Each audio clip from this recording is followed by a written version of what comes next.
పెద్ద చంపపెట్టు అది.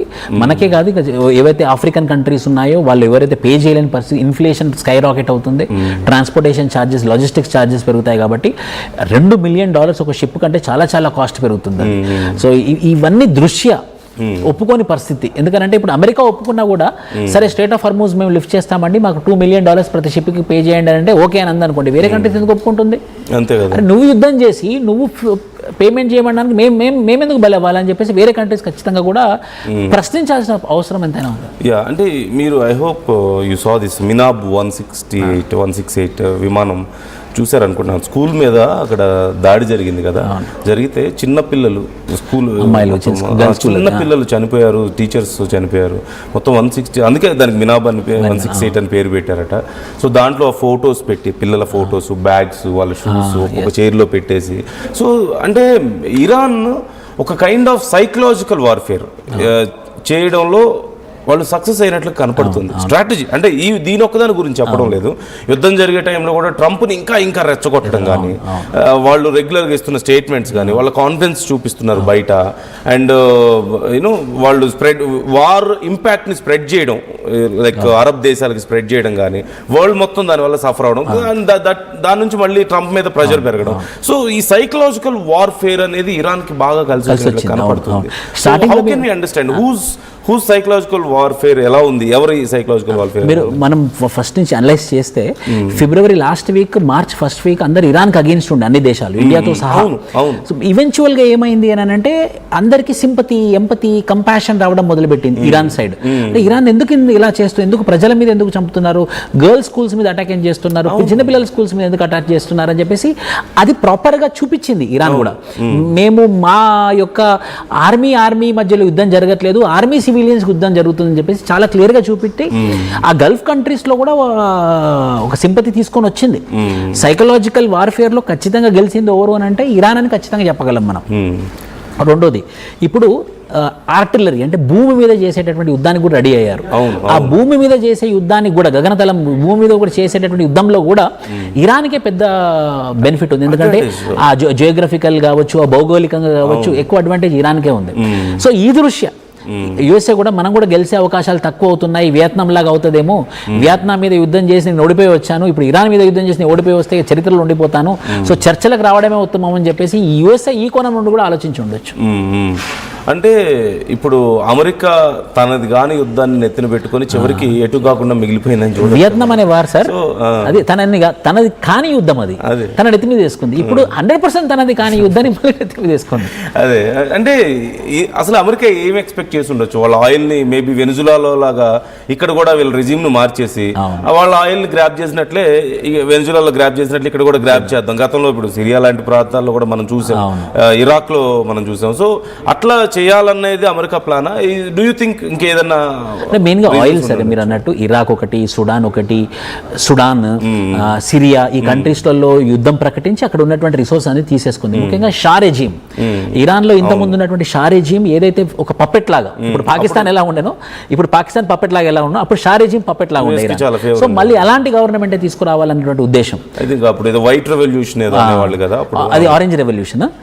రెండు, ఒకటేమో పప్పెట్ గవర్నమెంట్ తీసుకురావడం, రెండేమో ఆయిల్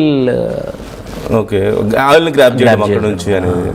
సో అండ్ అసలు ఇక్కడ ఇజ్రాయెల్ కండిషన్ ఏంటి సార్? అంటే ఇజ్రాయెల్ రూల్స్ ఎలా చూడొచ్చు మనం? ఇప్పుడు ఓ పక్క ఇరాన్కి మాత్రమే కాదు, అమెరికాకి కూడా రూల్స్ పెట్టే పరిస్థితి ఉన్నట్టు కనపడుతుంది ఇజ్రాయెల్ చూస్తే. So how can we understand Israel's strategy? ఎలా అయితే ఇరాన్ ఇప్పుడు అమెరికాకి, మీరు అన్నట్టు అమెరికాకి కండిషన్స్ పెట్టి అలా అయితే నేను చర్చలకు వస్తానని, ఇప్పుడు ఇజ్రాయెల్ కూడా యూఎస్ఏకి కండిషన్స్ పెట్టి అప్పుడే నేను చర్చలకు వస్తాను. సో ఖచ్చితంగా కండిషన్లో ఏముంటుందని అంటే ఇరాన్ లేకుండా చేయండి, మొదటి కండిషన్ ఏదైతే ఇరాన్ లేకుండా చేయండి, మేము చర్చలకు వస్తామని ఇజ్రాయెల్ చెప్పేలా ఉంది. అది సో ఇక్కడ మనం ముందుగా అనుకున్నట్టు చర్చలు జరగాల్సింది ఇరాన్కి, ఇజ్రాయెల్కి మధ్యలో. యునైటెడ్ స్టేట్స్ ఆఫ్ అమెరికా ఒక మీడియేట్ వహించి వాళ్ళిద్దరి మధ్యలో ఏవైతే ఉందో అవి రెండింటి మధ్యలో ఉన్నటువంటి సఖ్యత పెంచితే ఆ రీజియన్లో, ఆ వెస్ట్ ఏషియాలో ఒక మంచి వాతావరణం ఎస్టాబ్లిష్ అయ్యేది. పాకిస్తాన్కి సంబంధం లేదు, పాకిస్తాన్ మధ్యవర్తిత్వం వహించమని అన్నారు, ఆ మధ్యవర్తిత్వానికి ఇజ్రాయెల్ ఆబ్సెంట్ అవుతుంది. సో ఎవరి మధ్య చర్చలు, ఎవరు వస్తున్నారు, ఎవరికి యుద్ధం అనేది అసలు అర్థం కాని పరిస్థితి. అదే కదా. సో ఇప్పుడు స్ట్రైట్ ఆఫ్ హార్మోజ్కి ఇంకేదైనా ఆల్టర్నేటివ్ వెతుక్కునే అవకాశం ఉందంటారా? ఉందండి. ఇప్పుడు మనం కూడా చూస్తే అంటే వాళ్ళు ఏమన్నారంటే ఒమన్ దగ్గర ఒక చిన్న టిప్ లాగా ఉంటుంది. సో ఈ స్టేట్ ఆఫ్ హార్మూజ్ ఏమో కంప్లీట్లీ ఆ జలసంధి ఇరాన్ గుండా. సో ఈ గల్ఫ్ నుండి ఒమాన్ మధ్యలో కట్ చేసి ఒక 42 కిలోమీటర్స్ ఒక కెనాల్ కడదామని, సుయాస్ కెనాల్ లాగా, పెనామా కెనాల్ లాగా అదొక ఐడియా ఉంది. అదే లాంగ్ టర్మ్ ఖర్చుతో కూడుకున్నటువంటి పని అది. ఓకే, సో లాంగ్ టర్మ్ లో ఇది ఇక్కడతో అయిపోయే పరిస్థితి కాదు కదా. ఇప్పుడు ఇరాన్ రేపు ఎప్పుడైనా మళ్ళీ సిచ్యువేషన్స్ ఏదైనా క్రిటికల్ అయితే స్టేట్ ఆఫ్ హార్మూజ్ మళ్ళీ స్ట్రైట్ ఆఫ్ హార్మూజ్ అంటే వాళ్ళకి already they know that it's ఇది వర్కింగ్ ఈక్వేషన్ అనేది తెలుసు కదా, వర్కౌట్ అవుతుంది ఈక్వేషన్ తెలుసు. So they can do it again. More of ఇప్పుడు ట్యాక్స్ వసూలు చేస్తున్నారు. So obviously it's a burden. So maybe there ఆలోచించవచ్చేమో ఏదైనా ఒక ఆల్టర్నేట్ కోసం ప్లాన్ చేసే. అంటే వాళ్ళు ఆలోచించారు, అంటే ఫైనలైజ్ కాలేదు. ఇలా చేస్తే ఆల్టర్నేటివ్, ఇలా చేస్తే ఓమన్ మధ్యలోకి వెళ్ళి కట్ చేస్తే మనకి స్టేట్ ఆఫ్ హార్మూజ్ యూజ్ చేసుకోవాల్సిన అవసరం లేదని ఒక ఐడియా ఉంది. అది ఇంప్లిమెంట్ చేస్తేనే కానీ చాలా ఖర్చుతో కూడుకున్నటువంటి దగ్గర $200 బిలియన్ అవసరం అన్నమాట. $200 బిలియన్ చాలా ఎక్కువ amount. Do you believe it's our failure? మనం ఈ చర్చల్ని మనం చేయలేకపోవడం అనేది, ఇమీడియట్ చేయలేకపోవడం అనేది మన ఫెయిల్యూర్. కొంతమంది అభిప్రాయాలు నేను విన్నాను సోషల్ మీడియాలో, కొంతమంది పెద్దవాళ్ళు కానీ చాలా మంది మాట్లాడారు, మనం చేయలేకపోయామని చెప్తున్నారు. So do you think it's our failure? ఖచ్చితంగా ఇది నేను ఫెయిల్యూర్ అనుకోను. ఎందుకంటే రెండు చర్చలు జరగాల్సింది ఇజ్రాయెల్కి, ఇరాన్కి, కానీ యునైటెడ్ స్టేట్స్ ఆఫ్ అమెరికా వచ్చింది నెంబర్ 1. నెంబర్ 2, ఇజ్రాయెల్ ఎప్పటికీ పాకిస్తాన్ని నమ్మదు. ఇజ్రాయెల్కి ఇరాన్ ఎంత పగనో ఇజ్రాయెల్కి పాకిస్తాన్ అంత పగ. సో ఇరాన్ పాకిస్తాన్ రెండు కలిపి ఉందంటే తన శత్రు దేశాలే అవి. సో ఇజ్రాయెల్ ఎందుకు ఒప్పుకుంటుంది? సో ఇప్పుడు యునైటెడ్ స్టేట్స్ ఆఫ్ అమెరికా ఒక సంధి చేసుకొని వచ్చినా కూడా, ఒక శాంతి చేసుకొని వచ్చినప్పటికీ కూడా ఇజ్రాయెల్ ఒప్పుకునే ప్రసక్తి ఉండదని నాకు గట్టి భావన. అదే ఇండియా కనుక మధ్యవర్తిత్వం వహించుంటే, ఇరాన్కి మనం ఫ్రెండే, యునైటెడ్ స్టేట్స్ ఆఫ్ అమెరికా కొంచెం ఫ్రెండే, ఇజ్రాయెల్కి చాలా ఫ్రెండ్. సో సంధి కుదిరే అవకాశాలు ఎక్కువ ఉండే. ఎందుకంటే మన బ్యాక్గ్రౌండ్, మన social economical background, Israel social economic background రెండు ఒకటే. నిన్నండి ఒక foreign minister Pakistan 2 days back పాకిస్తాన్కి ముస్లిం దేశాలకి శత్రువులలో ఉన్నారు అని అంటే ఇజ్రాయెల్ అండ్ ఇండియా అని అన్నాడు. మీరు చూసారు 2 days back foreign minister of Pakistan ముస్లిం దేశాలందరికీ శత్రువులు ఎవరంటే ఇండియా అండ్ ఇజ్రాయెల్ అన్నారు. మరి ఆ ఇజ్రాయెల్కి ఇజ్రాయెల్ ఎలా వెళ్తుంది? ఇది కుదరని పని.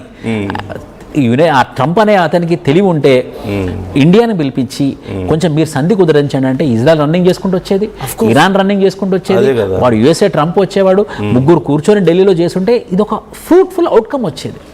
అంటే ఇది మేము చర్చలు చేస్తున్నాము, మేము ఏదో పని చేస్తున్నాము, మేము ప్రపంచ శాంతికే ఉన్నాము అని చూపెట్టుకోవడానికి ట్రంప్ చేస్తున్నటువంటి వ్యవహారం లాగా అనిపిస్తుంది. ఓకే, అండ్ ఇక్కడ రష్యా చైనా పాత్ర ఎంత? ఇరాన్ ఇంత సక్సెస్ఫుల్గా యుద్ధం చేయడంలో అంటే అలా